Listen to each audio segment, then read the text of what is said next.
Hello everyone, my name is John Barry and I am the author of Pattern Recognition, TappedOut.net's longest running article series as written by myself, naturally.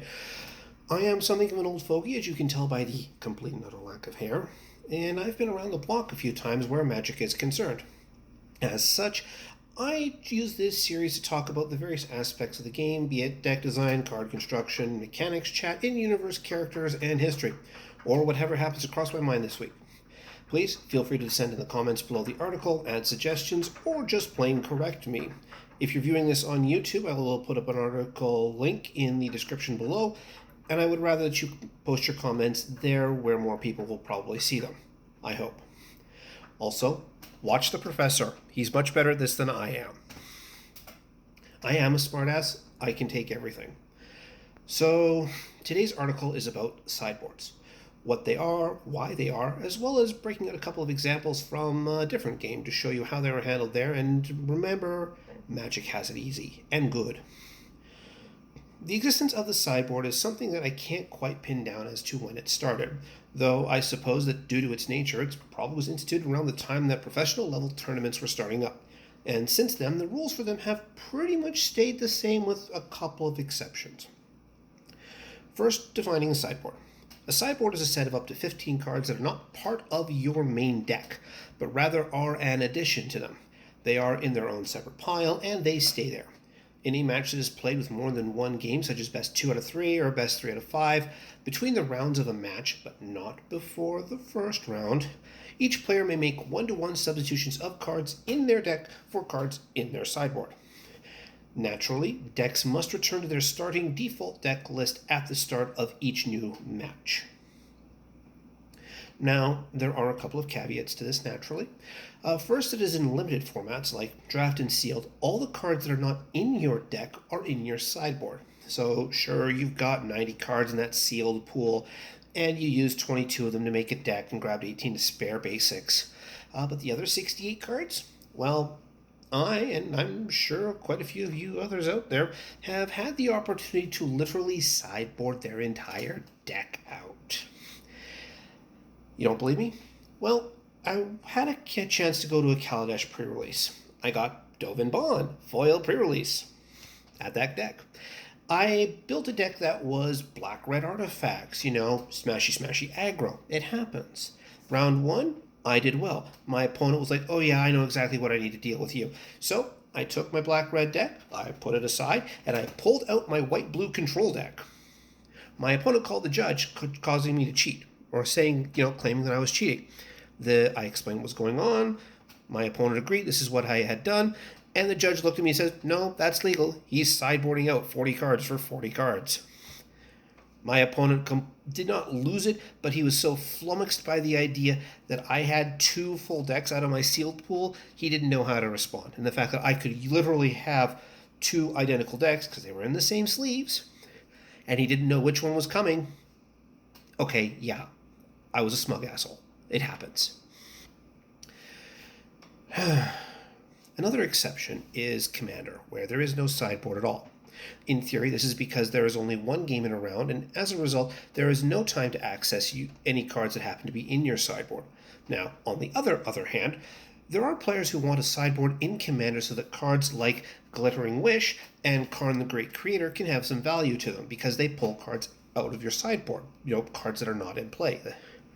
But you also have to include the Learn mechanic from Strixhaven, which allows you to pull cards out of your sideboard repeatedly. I'm sure you're going for lessons, but it's the same general gist of the idea.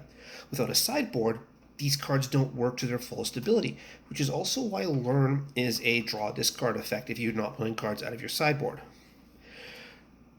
But because of these, players have been trying to pressure the people in charge of Commander to allow sideboards, even citing the companions, as they technically exist there, but had to have a separate and distinct ruling to enable them. But so far, Commander has held firm. No sideboards.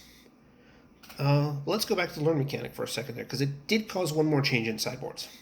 The rules for sideboards were updated with the release of Strixhaven, in such that games that are best of 1, like, a lot of arena matches, are now allowed to have sideboards of up to 7 cards.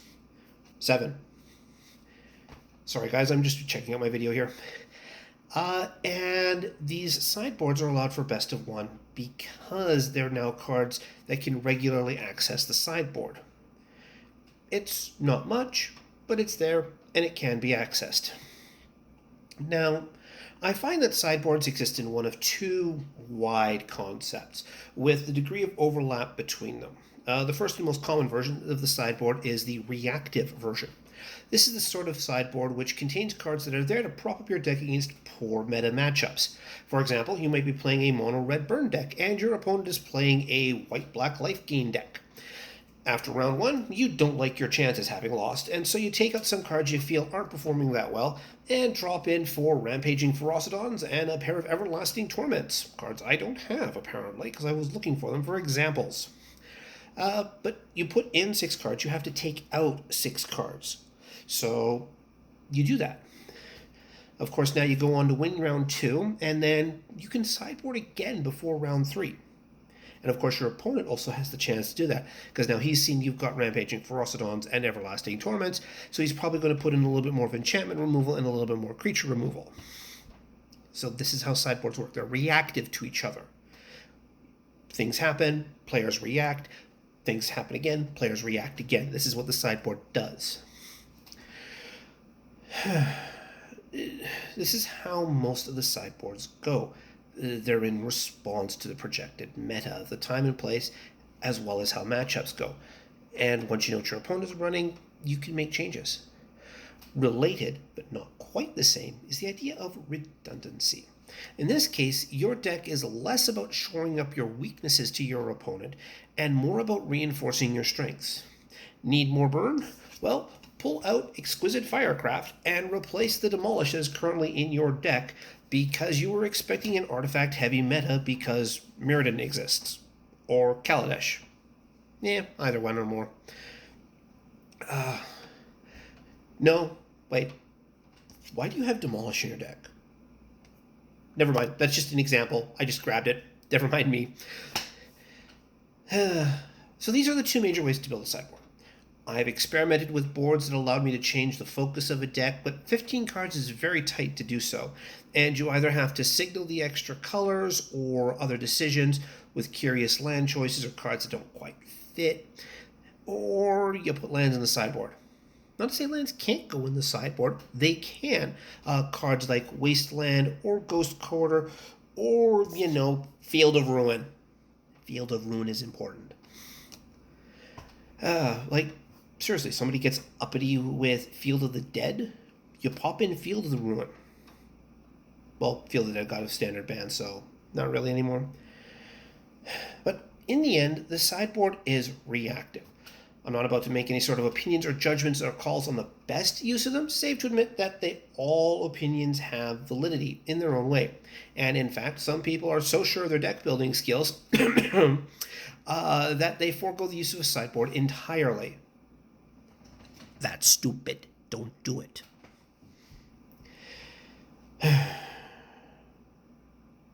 But, the concept of the sideboard is not new or unique to Magic or the customizable card games in general. There is one game in particular that let the idea of a sideboard get to their game designers' heads, and I'm going to bring up my favorite badly designed game in existence, Star Trek, the customizable card game. And allow me to introduce to you the card that the card that spawned 1,000 side decks. Ladies and gentlemen, Q's Tent. Now, you see, the Star Trek customizable card game had some very stringent deck design limitations, including the sizes of the multiple decks you needed to bring, and what has to happen before the game even begins. Yes, decks, plural. Anyway, the tent was printed in the second expansion set of the game. There was Premier, then Alternate Universe, then Q Continuum. It was joined by Q Flash in creating side decks that saw nowhere near as much play. Seriously, people, I don't flash people. This is me flashing people. I don't flash people. Goodbye. Now, what you see, anyway, when you look at that card, now I've got a link in the article but if you want to see it again, here it is. Pause the video, read it, understand it. When you look at this card, what you see is that the tent created was effectively what we in Magic would call the sideboard, but in Star Trek was called a side deck. Yes, you had a seed deck and a draw deck, and now you'd have a tent deck. Oh, there would be a flash deck, and don't look at me like that. Okay, I'm going to run that joke out. Things would get worse, trust me. In order to gain access to cards in the tent, you would either discard a copy of the tent that was in your hand and grab a card of your choice out of the tent, or you would put it on top of your your draw deck, not your library, and get a card at random from the tent. Guess which one people tended to take? To put this into Magic terms, the tent was a sideboard that you could only access during a game through the use of a wish card, and couldn't switch out between rounds. And had 13 cards instead of 15, but that's a minor difference. The flash side deck was a way to introduce more obstacles into the way of players attempting to complete missions. The tribble side deck lets you introduce tribbles and troubles. Don't ask. The Battle Bridge side deck, this guy right here, would allow you to make combat more interesting. The Dyson Sphere door, which I don't have, adds more dilemmas to the mix. No. Okay. Proliferation was bad. Proliferate as a mechanic, depends. But proliferation of side decks, not as fun, because the game's designers... I love the game, but the game's designers were trying to work their way around the rules they had set down for themselves, and it just caused confusion. There was a maximum of 30 cards in your seed deck, except for missions, which don't count, and some other cards which didn't count, like sites for your Nors. Yeah, no, it's a bad game. I love it. Just the use of the tent, I just used the tent and the Battle Bridge. The tent is, in fact... Anyway, for those of you wondering, my only remaining Star Trek deck is a non-aligned Delta Quadrant deck. Yes, I have one. It's in sleeves. I have 7 different sleeve colors just to keep cards separate. I only used the tent and the Battle Bridge. In fact, in the Master Community Supported Rules set for the game, there's a link to that in the article. The use of the tent is so ubiquitous that it and its electronic online-only successor, the Civil War tent, are explicitly cited as cards you should put into your deck on page 13.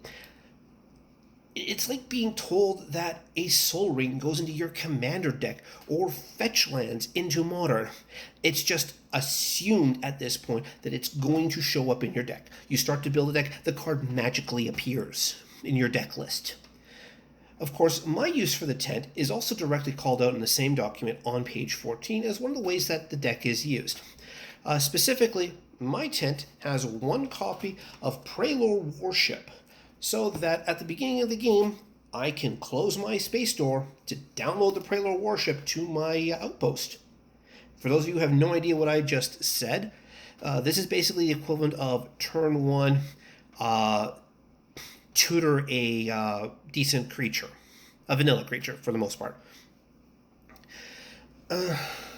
And the rest of my tent is actually storage space for a whole bunch of referee cards. Yes, I run a ref tent. What you gonna do about it? Nothing, because I haven't actually played a game of this in over 10 years. But the deck still lives, it's still in the sleeves, just in case. All this complexity in other games makes me appreciate just how simple and relatively easy to play Magic is. Yes, it has its own complexities, but the sideboard isn't one of them. It's a resource that must be carefully curated and managed, meaning that it isn't some magical solve all problems button. It's options that you might not have at hand, but need to win or lose to retrieve. And I don't mind that at all. So, Join me next week when I stop delaying and get back to talking about my actual set design. Time to hit the comments. Until then, please consider donating to my pattern recognition Patreon. A link will be included below. Believe it or not, I might actually spend that money on an actual camera and not use my cell phone, or at least get a proper stand for my phone.